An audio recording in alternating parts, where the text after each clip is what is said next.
abina that in first place. Coco, would you call this sika? Sika kikiri, would you coco kwedi? Why dare you? Me a me brano.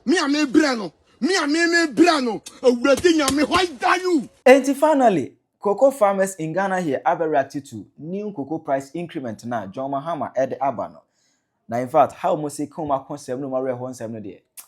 Mirror crowd. Ye shed ni mu, some my 75.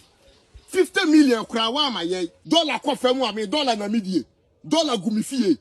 Coco, would you call this sika? Kikiri die, would you coco kwedi? Why dare you? How was your sika, son? In fact, I am here. Mirror crowd. No one can be patched Mahama. In fact, oh my D and this is for Juma can be pa. That room say we a daylight robbery. I have Penyah Brock Media. Mess was any demo. Over like this video, know that my boss subscribe button and snap back and keep notification and confirm updates. Now better watch on the mama. Ever comments and she mess was over so. No, she been on for so any be actually. And then you name cocoa and some of your Ghana Akudu 2016 December. Now cocoa price at 475 Ghana cedis. 2024 December. Now cocoa at 3,100 under Kufuado. What I say? 2016 it was under Mahama 475 Ghana cedis. 2024 under Kufuado at 3,100. Meaning nipa wa Ghana have a catch like we are for say. Kufuado when he see cocoa we are for. I don't go to me talk cocoa back 60 million. And now cocoa. Oh, I'm a Saint Johnson bag back kumbia 81 million. And the cocoa bag 81 million. Now bank or just can from which the bano chemu 9. No more back. No about tight office for family and son. I had no papa. I have chrono. What I say? 81 million. I have chrono chemu nama kuenino fa. Now fafa. What about office no? 81 million. What's it? 20 million. Now for 61 million. I have some papa. I have chrono. And I was another buy or just as you know. None money no. Or some review cocoa. Not to be account. Bakumbia 81 million. It's one bag into one casa ultimate. What no cocoa? You can talk about 81 million. Advance ultimate. I'm not going to come about a million check. Who got this kind of what you want at 9? Wafa, Mama Kenny Bakum. Say a chrono. Do you say about Osaka? Send Osaka Send Osaka at Tokono per bag. And this is 70%. I can't turn less than 15 million. And this for granting many interviews. And Omo come and say, oh, a good for a band was equal for or then go to cocoa back 60 million. No, Omontuma and this from bar, Omba to cocoa bag at least 60 million there. Omo has only my equia for. Omo share a boy. Emma enriching a bon omo share with your 20 million so. A cobaya, cocoa no Omo to just 128 Ghana cedis. And the price you buy, no Ghana for a question say, ah, now 60 million I'm promising Ghana for what happened with 60 million. Emu, and as a moody defense be started by hey, something he Equatorial TV XYZ, what kind of honor say, NDC never said so Umberto Cocoa back 60 million. What is so? I agree with I'm more confused. Because I can't say about 6,000. Because we said it in the contest. 6,000 because that time, you know, exchange rate, you know, $1 we are 60 cities. And it's $1 fair which the you're about 60 cities. And then the same $1 fair which the you're about 10 cities, 25 pesos. Still, no, the team cry at two ama cocoa. Samsia hina opposition. Now all can be no or no say ene. And this young can be ada. So we talk cocoa back 60 million. But the Ato Forson Cocobod Parliament Hall can I want Mr. Speaker, today the prevailing price at the world market and the exchange rate means that Cocobod will be selling one bag of cocoa at 9,700 Ghana cedis at the international market. Right, Honorable Speaker, the cocoa farmer cannot be paid less than 6,000 Ghana cedis per bag. Old Ghana cedis, 60 million old Ghana cedis per bag. Now, one like us, I'm around the Abbey now, Cocobod CEO no. SO, that time I named this for a casa, was then buying to cocoa bag 60 million no na dollar cedi rate na dollar is 16 cedis e then that another calculation na and then fa it na dollar eswati 80 eswati the normal but ya dollar kakra 2023 19th May 2023 na dollar at 10 cedis 60 pesos according to Bank of Ghana rate yanko yet 2024 January na dollar at 11 cedis 93 pesos enti ebo honwa from January up to na running up to 11 cedis de kosi 13 na about 12 sa and the bedroom November in the dollars has cost somewhere October 24 October September October and dollar workers cost boom to 100 there moving from 12 near equal 14 what I say 14 and October as I call 15 October dollar call 15 and a quite see November 82nd November and a dollar echo drew 16 cedis 26 pesos and that was the highest peak in Ghana. That was the highest point. That was the peak. 16 cedis 26 pesos according to Bank of Ghana. 2nd November 2024. A $100 could drew ye. And just a week. 1 week pay. And a dollar starts a start table form. And from there, I start to table form 1 to 2nd November. After 9th November, dollar started at the table form kakra the bedru December dollar is about 14 cedis. It to make a December na dollar no. It was 14 column hono na edda 14 sa na got to be sa de ekufad free akonya so ana Mahama beji akonya no 7th January 2025 enti se we mu ka se Samson hi any Randy Abi eka se tema na omu eka koko asem so nka abane ton na ntem na dollar edda 16 cedi. It doesn't make any sense because dollar cost ti we businessman we serve aban government we serve the people we private firm dollar nyina ye akoda 16 just 1 week and the koda 1 week penalty no yan tu no mabuo mu nyina ankoduru 16 no na eso ti aye ho na ebete so anase ye ne because akoda ho just 1 week pe 1 week pe na akoda ho no ana da bia NDC for the atwa pe na da wo ma no ana dollar was 16 cedis 1 week pe no 1 week per esa table form no entinka 1 week no na aircon no nkanka dollar aircon so na nka won so atum edi akiri ejiga dollar kwada 16 no so tum 16 na eso table form no so ateso ba ya ka hwan beti asem na hwan ka beti ase eti as a reasonable leader yesterday dollar no na ohwa baby afi best stabilize kakra no we jina so dia tuntum etro study ya December no mu November December no to koko mu otun almost 19 million ni akiri ara say o study Bamoka say na dollar was 16 cedis that time na here na dollar ba say it doesn't make any sense nyansa bia ni ento asumu it doesn't make any sense. It doesn't make any sense. In fact, you didn't promise with dollar. You promised with 6,000 Ghana, 60 million. Na fragada we na akoso. Ana kokwa akuafo na nkasa. Penfo se ka akom. Ye nkokwa anum. Omu na da omu jem. Omu na nim se sisi omu fa. Ye nkro nkoti omu se omu ka enfamra. Wo me catch ra we ne. Senka ukunu ni mi anka wo pe. Wo boyfriend ni mi anka wo pe.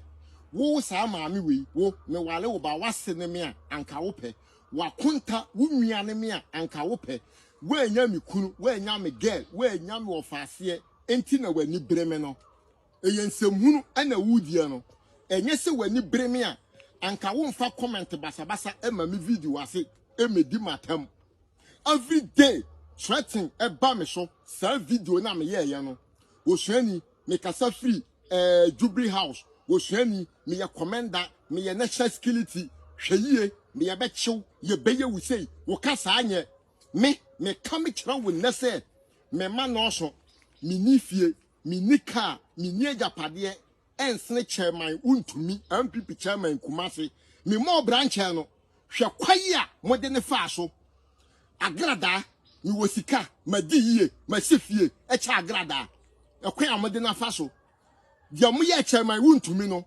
me de ene enye che na mo be hye me condemn me ne me mana ye tata aso nsia no ye nyina mo be hye ye wo hye ni kekan kwaso asem ye nsem na wo ka no tie sa video we yie dia mu beye mi bia mo nya mi lumba se efie chi ni abofono afa dia osua ni mi wu a nasa yete Ghana ha ana nipa di matam twa madapa se me ye MPP ni me ye campaign edema MPP enti campaign na me yenum ana His Excellency John Mahama ka say na nado eye kromfo wa wia Ghanafo na wano de wo ba obeto cocoa bag 75 million ana me resign free MPP eba NDC ana me to aba e ma John Mahama nun tree ana me poza edigu cocoa so enso Mrs. Sanson na me de gu cocoa na se said ye be ya anonomo masie ma kire niema bebre adisua bebre wo social media ye ntimi anyima ya afedie ye di matam wo bia wo se wo beto cocoa 75 million ye hwe ni mu sama ye 75 50 million kura wa ma ye just 200 Ghana cedis 2 million o went me afa nka cocoa ho anim guase council of state for no empanimfo na wodom gu plaster half so no me papa me wo fa me nua ne wo mo anka me pɛ me de be ho ho awo mo enti wo mo antufo se wodi nsuo agyina wanum akasa anam kam your follower enso so wo gensi Mahama me comment ubiem me like ubiem me show video biem I don't care yen ka no kure dollar kofem wa me dollar na medie dollar gumifie dollar egumifie dollar kofem wa mo bompa yesa dollar be kofem sidi nkosoro ya de dollar na to koko wa hwekua fobo wa promise ye threaten ba me so mo pɛ me ache me nam we me nkwa na me kwafuom me nkwa eye risky I don't care lumba se wo fiachi eni abofono wo ye de obetumi ne breso ane wokɔ lumba won koi afedia mabra mo dia mo pa mo nyame mi wosika anuonyam echeche ma wuntumi e de na mo amfa anya no na me kwahye mpanyini hia ni kurasi ni bi bate seme mo chimitum mo hime mo kumia na mo ayade koko mo di kodi sika twikiridie mo di koko kodi why dare you me ame brano awurade nyame why dare you ade 200 Ghana cedis anuru we de to koko mu mo tuate me kwaka mo tuate me mo meche me mo nkume dia mo pa no mo nya ya bre akuafo ya bre eyam kwasasa ya bre My brothers ni nuanom yesi e betu koko mu esi akoko ya hia nyam de atu so ni o mo agye nkyere mo sen me nuanom I say aban na dada in first place because didi I wo omumu and I retu abama omu no disappoint here because as a youth after ye say ye be ye koko kokofo ankasa na no ankasa ko platform di ko kase wa woni asase nu ko pe asase after we say be there na ye koko ba de o ma ye ni there me me nkwama dwudia say ye to asase ma galamse from no mu fa twa galamse e be nya study because he say one na ye gusu because bra na ye bra sana me na dwe kire me ba no kan dey sa enu kre pepe obajo sa galamse nu dey koko ye be ka to ana Mahama why you scam yan tu ma o yan tu ma mo ga say Mahama yan tu ma 1.250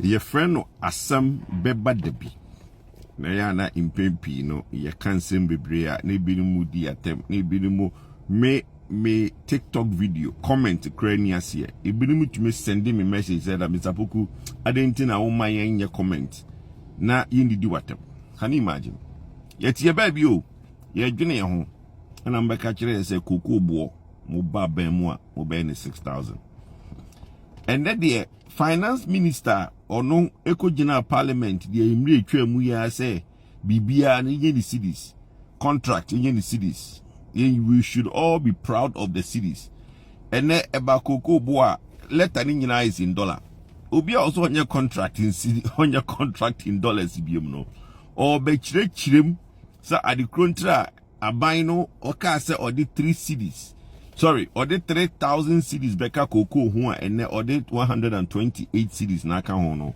Ninchiri money is in dollar. This is Ato who is forcing. And then you know, me and fat contract to be BO should not be in dollar in any cities. And so Ato who is forcing Eden a letter beto abontino. Every single thing in that letter is in dollar. Adincha. Because Monamua moje fans and a buy papa ba and a dollar. Me video, mon show me page. Me a video say dollar no a tenner. The cocoa season cannot be funded. So dollar because 7. And the journalist are almost per contract, per Juma yintin. They be a no more cancel here. Obiso dollar be do 7. 10 nimpuna yen numbino yesi enye 10 no. And now can you imagine if the dollar went to 8? What would have happened to the cocoa season? Ye kasa na mudiatem.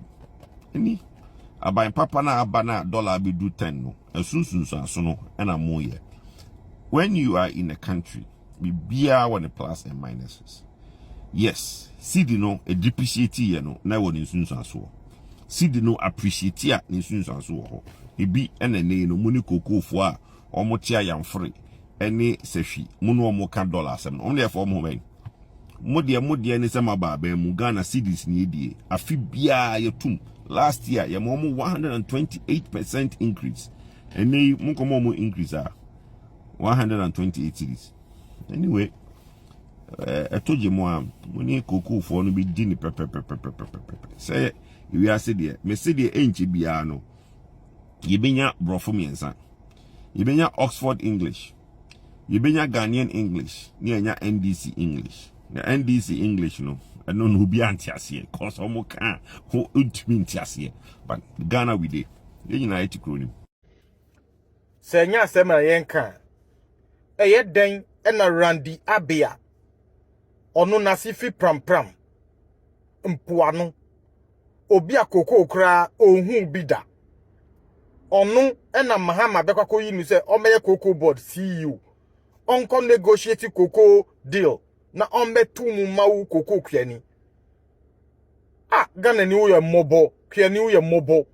Na we ya bet dada o se cocoa ye baba betum 6,500 Ghana cedis to 7,000. De bia NDC beba power bia jise cocoa hu ba asem. Rollins time cocoa hu ba asem to the point say twitwa cocoa no di dua sunflower. Atamas Mahama time. I'm for to track cocoa the dua rubber and a Mahama sa kwa babium. The second independent. And he said cocoa no wabe dada wabe scammy wa. And then I'm for kwaku tugo cocoa dia koye galamsi. Ono kasa kofa galamsi in the form of gold board dia base or babe to gold. Ebe 2 galamsi. Asana krobofo be hu se kwisi na me de won. Na kanfo ari ni nyina manasa. Asa na Ghana ni be hu nyansa wo ho na NDC a Jimmy na wanyi ewu se ya Jimmy yanya ho hwe Ubet ma chere wa agene amame e wo comment section aha yi Penyah Block Media Accra.